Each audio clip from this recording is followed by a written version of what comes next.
my ostrich. I'm the ostrich today. Oh, Hello. hello. Welcome. I love your piece. I love your piece. I love your piece. Okay, so we decided to wear a few pieces from Our collection. our collection. Camillia, I feel like let's talk about your beautiful, what do you call this, coat? Yeah, it's like in India they're quite popular. They're popular during the Mughal Empire. Okay. So like a lot of Maharanis used to wear them. So what I did is I got some velvet with vintage applique that I got in Nepal. Cool. And then I got block printing on the inside of cotton, which is actual peacocks. Yeah. We have beautiful pockets in here. And then it's one side on the back, it just goes all the way down. Okay. With the Gorgeous. applique. Tell me It's about so your amazing piece. pretty. Okay, so this is a dress, right? With a matching, I guess, like Cardigan. a cardigan. The cardigans, I love both of them. The dress sits like, what, mid thigh. Not when I'm sitting on the ground. And then the cardigan is nice and free flowing. I love it. It It's looks so gorgeous on light. you. It's so comfortable. And like, Wow. it's just so beautiful. And look at these pockets. Yeah, I love These sequin pockets. pockets. I love pockets. Me Everywhere too. you go, you I'm just a pocket. yeah. I love chucking This that has- $20. Yeah. So yeah, this is from our collection, and we started it on Etsy so far. yeah. We've got things posted on there. Our website should be up soon. It will, and yeah, these pieces are like they're really unique. Mm. They can be custom made for any size. Yes.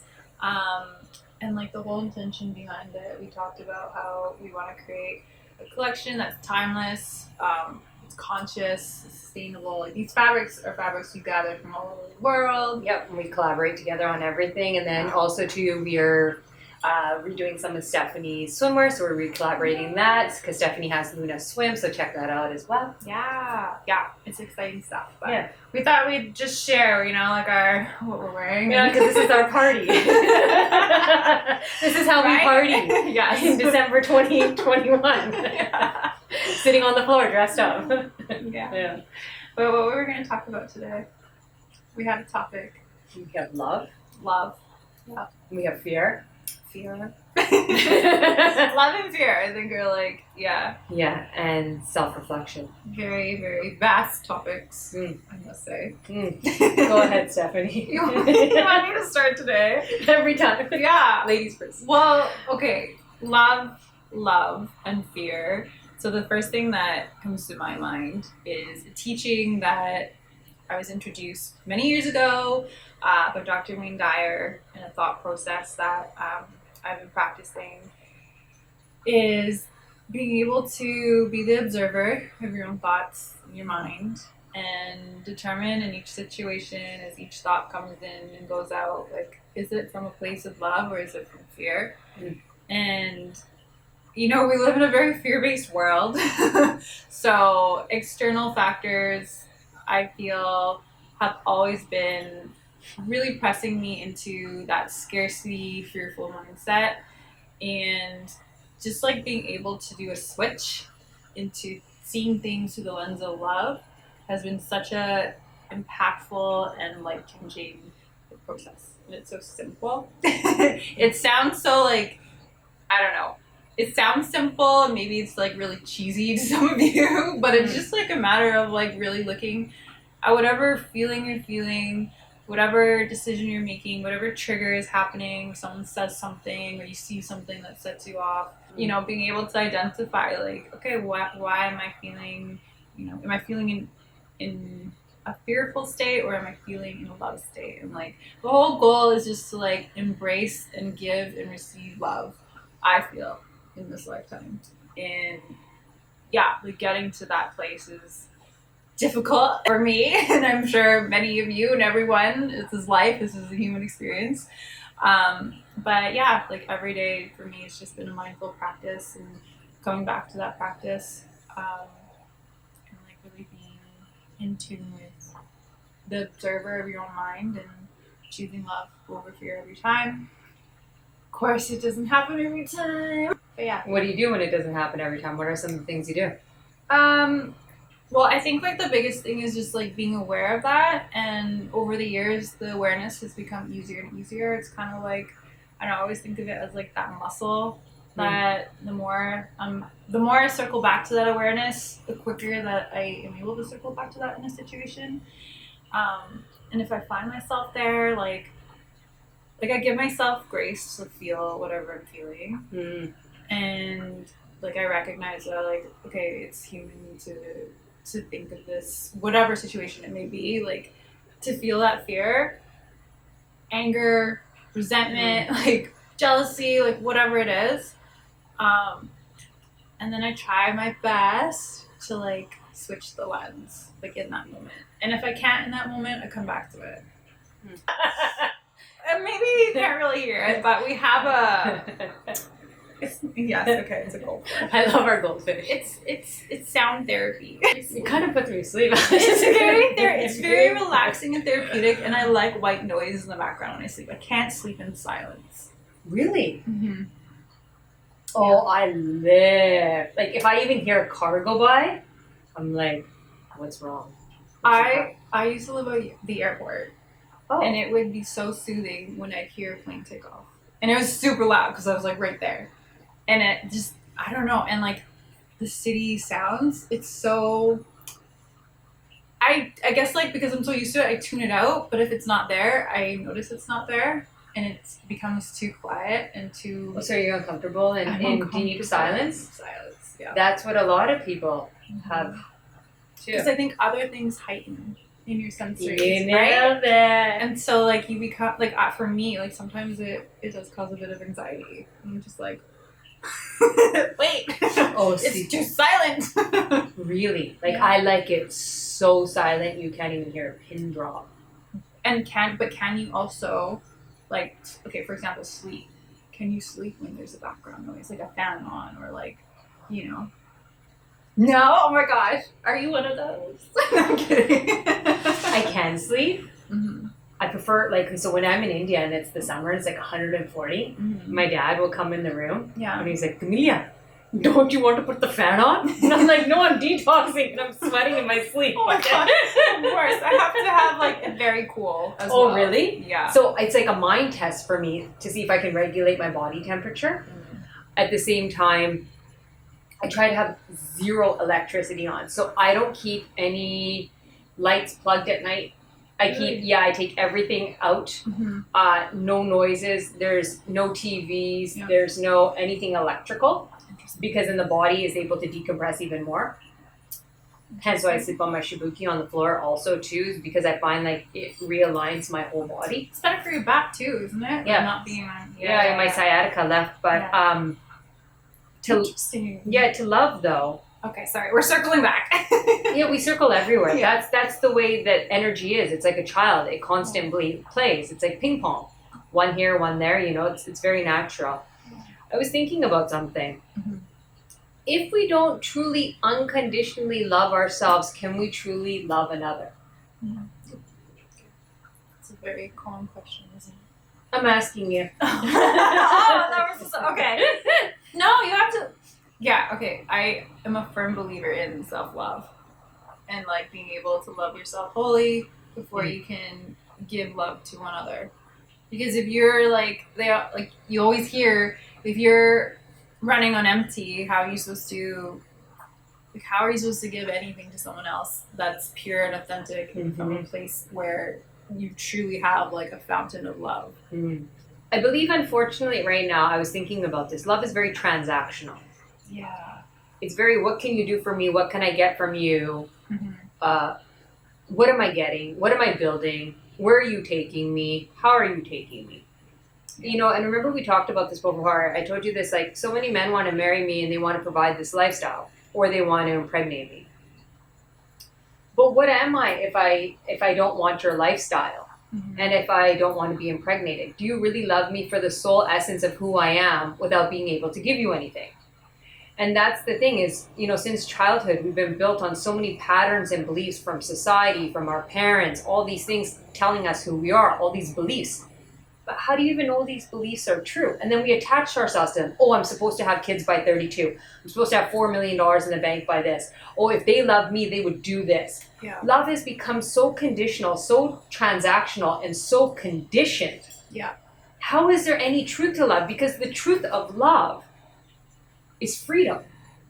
There's no freedom anymore. There's no freedom in self. So how can there be freedom in love? So you just set yourself free first. So how do we do that, Camillia? It's like a bird in a cage. I'm sure you've heard this analogy. The bird being trapped in the cage. Yeah. The door is open. The bird can fly, but the bird is so trapped by his own thoughts. The bird is so trapped by his own ideas. He's so trapped by his own fears. Yeah. He doesn't even understand that the door is open. All you gotta do is just express love. Whether it's planting a seed, whether it's taking your neighbor a meal, whether it's letting that person in traffic go before you, whether it's calling a friend and saying, I love you, and expecting nothing in return. Yeah, that's so Nothing in return. Like, you know, the truth is, I have a problem. I used to have a problem receiving, actually. So I'm a great giver. Yeah. I couldn't receive because since my childhood, I'd always been a giver. And it's just my innate being just to be a giver. And now I've slowly learned how to receive in the last year. So my thing was the opposite, okay? And that too can create conflict in this. But it's so easy that when one understands that the universe will constantly provide you with love and support, whether it comes from this person, that person, someone else, and you have no expectation, everything will circle back to you in the way that it's supposed to, as long as you don't have expectations. You give, it's done. Don't think about it, don't track it, don't list it. You know, you see these fights that couples get into all the time. Well, I did this for you on that day, and I bought you this, and you stand one over there, and you told me if I got a mortgage on this $6 million crib, you were going to give me a kid and all of this stuff. Yeah, it's keeping tally. And where is the love?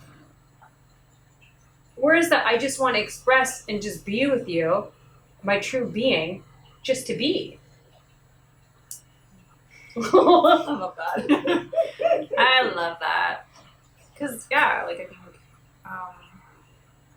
that the transactional part of what you're saying of, you know, this is so common. And it's not just in like a romantic relationship. I also think it's in friendships, and we see it in, you know, working relationships, obviously. But yeah, circling back and being able to identify that and realize like where are your intentions coming from.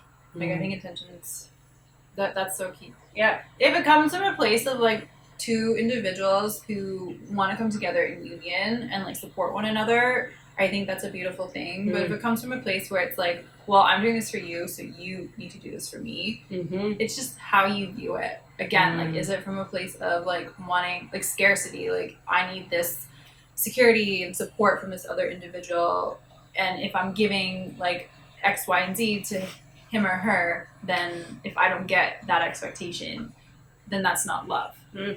Or, oh, I'm going to take this, that away from them because they're not giving me this. You know, the interesting thing is manipulation in relationships. Yeah. And a lot of my friends have been talking to me about manipulation that they've been having. I did this for her, he did this for me, she did this tactic. And a lot of times what's interesting, a friend of mine brought up a really interesting topic yesterday too, is sex and love, the manipulation of that. A lot of women use the tactic of sex withholding from men as a tactic for love. Yeah. Or reward. Yeah.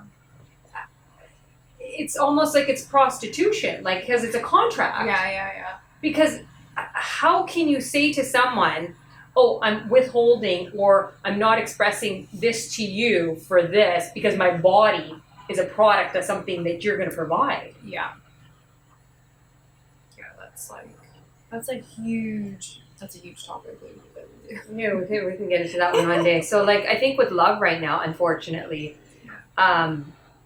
we see it all around us in this outer world that they're creating. The reason why there's so much hate, there's so much anger, there's so much greed, there's so much pervertedness, there's so much manipulation is because we come from a lack of love. And we're never taught, you know, I was thinking about this in school. You know, I'd like to open up a school one day that teaches children how to love. Themselves too. Yes. Yeah. Teach them how to love themselves. Teach them how to love the universe and the ecosystem. Yeah. Teach them how to love the arts and creation. Yeah. Therefore, they will always be provided for. They'll be providing for other people in a healthy way, and they'll be providing for themselves. These are people that we need going forth in this universe. Otherwise, this place is just disastrous.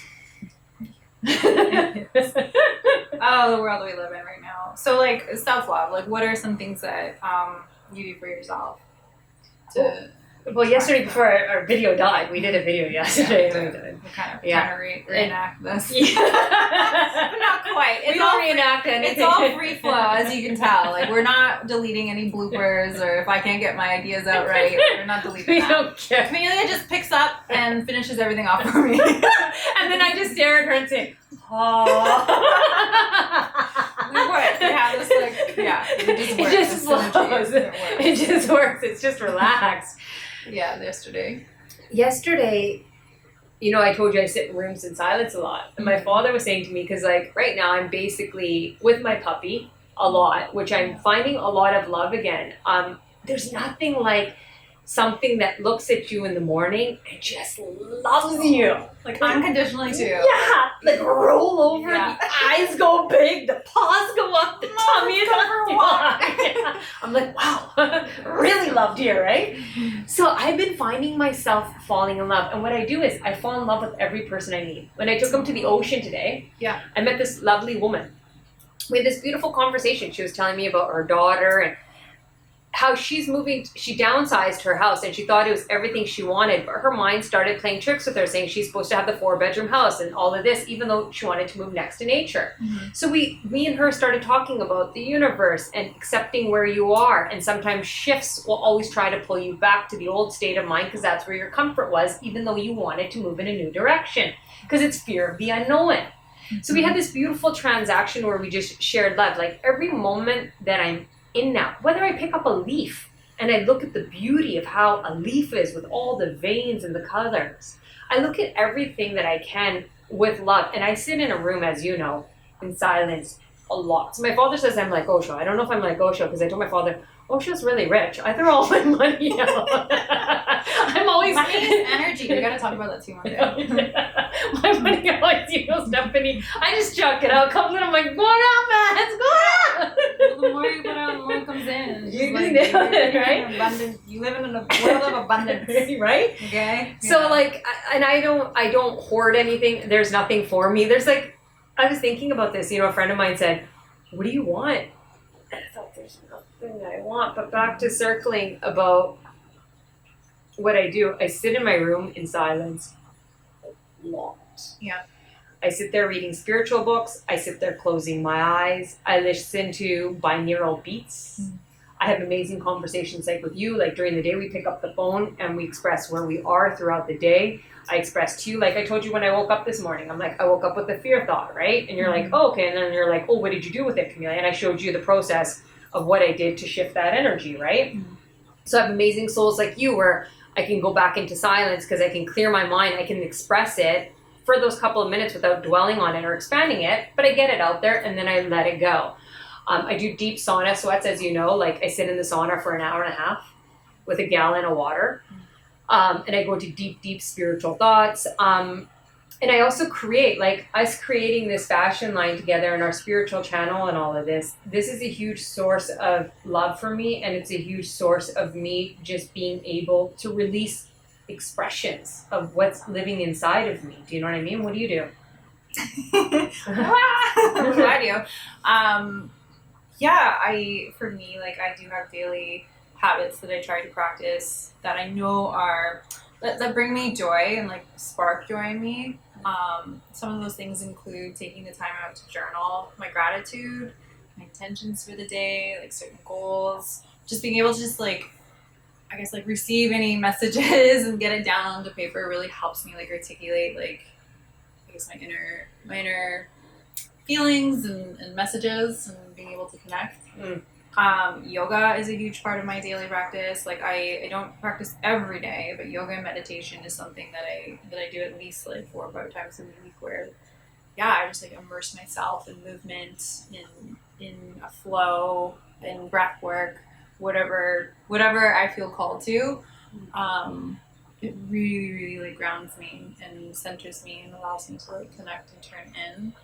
I make it a habit to like get outside every day and like really pay attention to like what's around me. Like I love scenery. Like I love the water. I love the mountains. I have like some fascination with our mountain range here. And I'll drive out of the way to go walk along the dike and look at the mountains. What else? I love to dance too. Dance? Yeah, I'm a big dancer. I'm not a big dancer. Okay. No, I'm not a big dancer. But like, I think movement is really important in some way. Yeah, lots of things actually. Now that I come to think of it, but those are more of like the daily habits. And sometimes I love to like indulge, like really take time out for myself and do other things that I call self-love and that really like fill me up myself. And when you do feel like loved, like you're in love with yourself, like it's so much easier to look at other things you love too, right? Like you really gotta like make sure you fill up your own tank. And like my days have been really packed lately, and like one of the things that I think we've touched on is like discipline and being able to like have boundaries and the discipline to like take time out for yourself, but also like not being not disciplined to do those things because like well, what I mean by that is that like I used to think that, oh my god, okay, like when I wake up, the first 15 minutes I gotta do, you know, X, Y, and Z, like, you know, this daily habit that's gonna like set me up for the day, which like is really a great thing to have. But there are days when that doesn't really speak to me, and I need to like be mindful of that hey, not having that discipline to do that at that time is okay. And like being able to tap back into it when I need to during the day, when there is the right time, like that is, you know, that like boundary or that fine line of being disciplined to do it, but not being overly disciplined, because that can lead to like more mental stress, I find. If that makes sense, to keep up in the outer world. Yeah, because time flies. But what is time to you? I know why she's bringing it up. I knew what she was going to say to me. We're supposed to meet this weekend. I'm like, she's like, I'll see you on Sunday. Okay, I'll see you tomorrow. What are you talking about? I'll see you Sunday. Yeah, I'll see you tomorrow. I'm thinking, what is this insane girl talking about? Saturday, and you thought it was Sunday, and it was hilarious because I'm like, wait a minute, I'm confused now. I have no calendar.